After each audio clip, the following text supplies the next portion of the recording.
The last tool I want to talk about today is something called blue ocean strategy.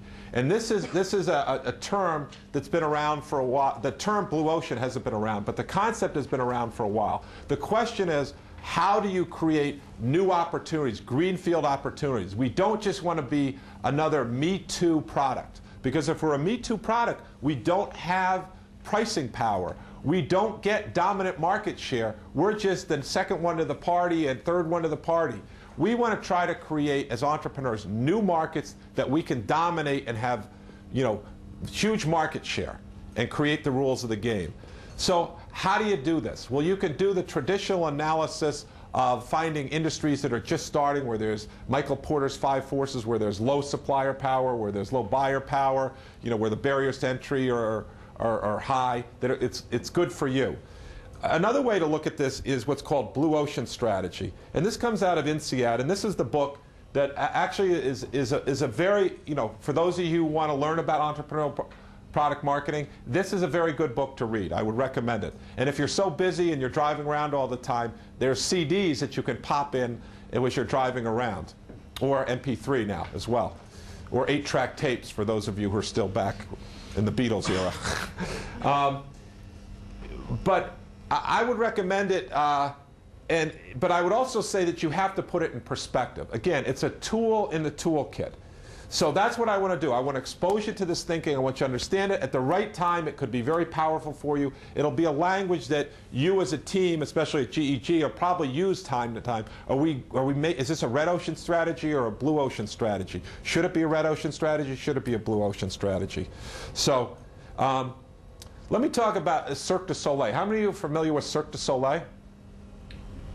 Cirque de Soleil went into the circus industry. The circus industry, by the traditional analysis, was a very unattractive industry. It was an industry that was decreasing in revenue. It was even worse than the construction industry. It had decreasing revenues. It had costs that were going up. It wasn't good. Barnum and Bailey was there, and then other people would do it. Kids didn't want to go to the circus as much anymore. And along came Cirque du Soleil, and Cirque du Soleil now has over 40 million customers who have paid to do it. It's been a phenomenal success story for Quebec, a phenomenal success story in an industry that looked like it was dead. It was very unattractive. So the question is, how did they do this? And that's what we want to talk about. So what they did is they didn't worry about the competition. They didn't worry about the competition. They worried about who was a customer that was underserved today. They didn't go where everybody else was going. The red ocean is where other people are today, and they're fighting over the fish that are there, and there's blood in the water. They went to where nobody else was before. They rewrote the rules of the game. They focused on the customer, not the competition. So did they understand red ocean at the time? The answer is no. But as we look back at it, we can understand why they succeeded, and I'll give you a few other examples. And that framework that they use for red ocean is something that I think you should understand as well. So it's new analytic tools. So blue ocean products are not the predominant of products that come out of the market today.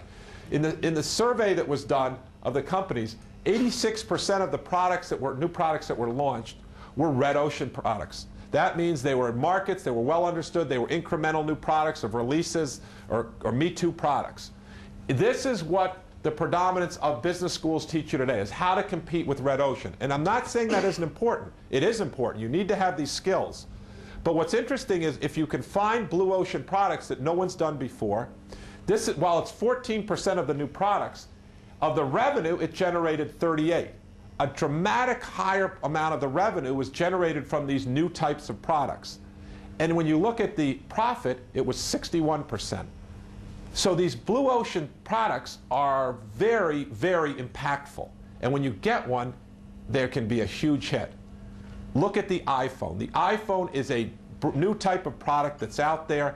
It has just taken off and dominated a segment of the market, a newly created market. Cirque du Soleil created a new market and absolutely dominated it. They created profits that were well above what they were getting in the circus industry. Now, you said, You know Cirque du Soleil. Anybody else familiar with Cirque du Soleil? Now, is Cirque du Soleil a circus? No. Yes, no. What is it? Stage show. It's a stage show. Is it a stage show? Yeah, acrobatics. Yeah. Acrobatics? Well, to exist, there was the circus and there was the theater. And the Cirque du Soleil is neither. It's really kind of a hybrid of the two, but it's for a new customer that really wasn't served before. There was this adult who was baby boomers who had gone to the circus, remembered the circus fondly, but now they had grown up and they wanted sophistication. They didn't want people trying to sell them popcorn in the aisle. They didn't want to go to these places where it was overwhelming. They wanted the sophistication of the theater combined with the thrills of the circus in one place. And that's what they did. They created a whole new space. So how did they do that? They create something called value innovation. That is, how do we create value for the customer by doing something that's dramatically different than what's being done today?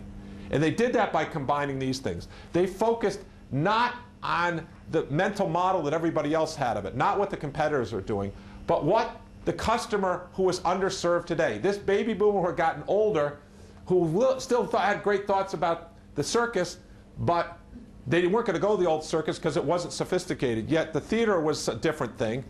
This is what they wanted. So they focused on this underserved. They looked for dramatic step-ups, not just an incremental. And the very interesting thing about what's called value innovation, and this is probably very important, is that there's this assumption that to create more value, I have to have more costs. To create more value, I have to have more cost. If I want more value, cost has to go up. Value innovation breaks that and says you could have more value at less cost. And let me show you how that's done.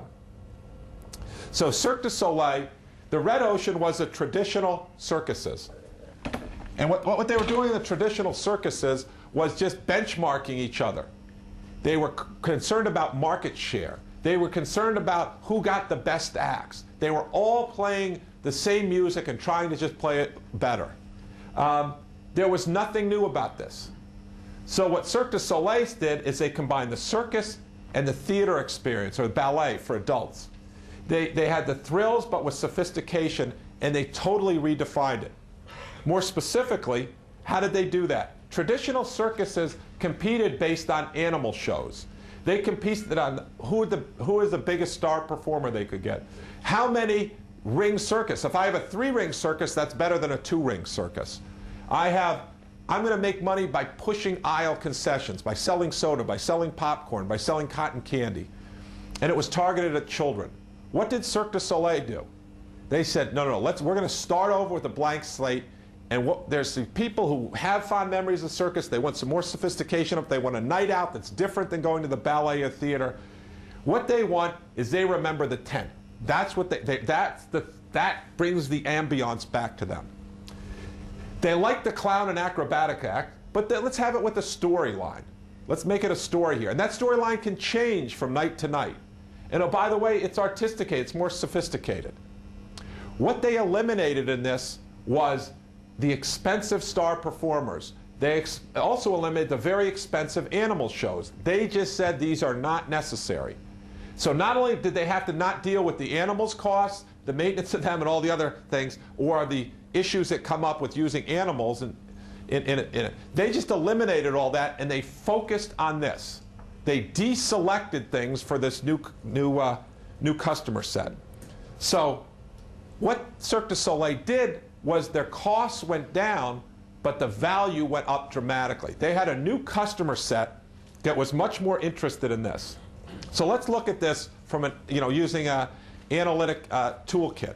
This is what's called a strategy canvas. And basically what you say is this is what's important to the customer. These are the factors, 1 through 8 here. And this up here says, I'm going to compete, factor 1 is almost always price. So I'm going to compete on a high price. Factor 2 might be star performers. I'm going to get the best performers. If this is Barnum and Bailey, this is a low-cost alternative to Barnum. This is a regional circus. Or you can think of a high-end product is up here. A low-end product is just a lower price with lower features. So these are the things that the customer says today that they're interested in. Now, what Blue Ocean Strategy says is that the market has changed, or I'm addressing a new customer.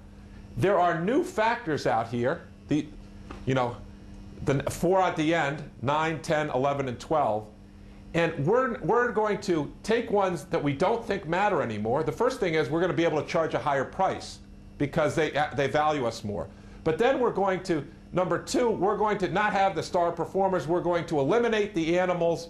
We're going to have some concessions, but they're not going to be aisle concessions. So we're going to dramatically change the rules of the game. We have a divergent, it's not just a phase shift of the strategy curve. It's a dramatic new curve that adds new factors that the current players haven't realized.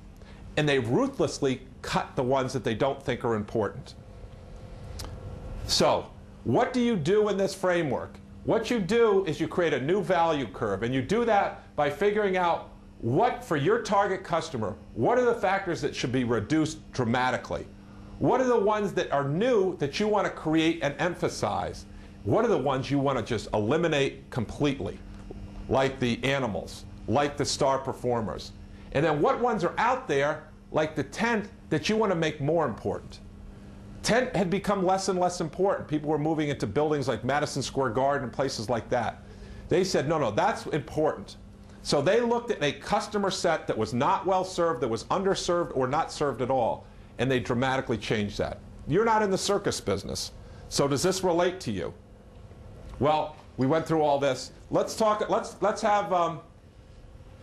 This is. Oh, let me just use this to say. Here's the ones they eliminated: star performers, animal shows, aisle concessions, multiple show areas. They raised the unique venue and the price because they had more value. They reduced the humor and fun, but they still had the humor and fun and thrill and danger.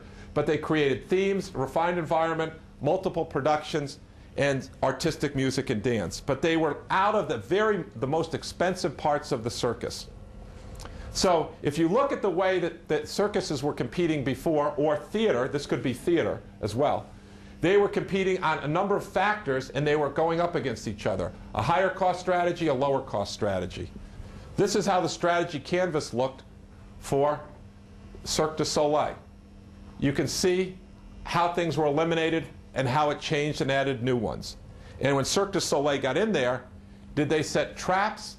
They really went out and grabbed market share quickly in this market and became the standard for it. But they had to move quickly because they didn't have great traps. Okay, so this is what. There were new targeted customers that were underserved. Can you go out and ask these people if this is what they want? The answer is no, you can't say, do you want a Cirque du Soleil? Sony didn't ask people, do you want 2 speakers and put them against your ears and then we'll strap them on and you'll have this thing called a Walkman? You know, they kind of tested the market with this and then they moved forward. The customer can't always tell you what it is that they want. You have to understand that they're underserved and there are needs that aren't being met in the marketplace today. So they don't always tell you what it is they want.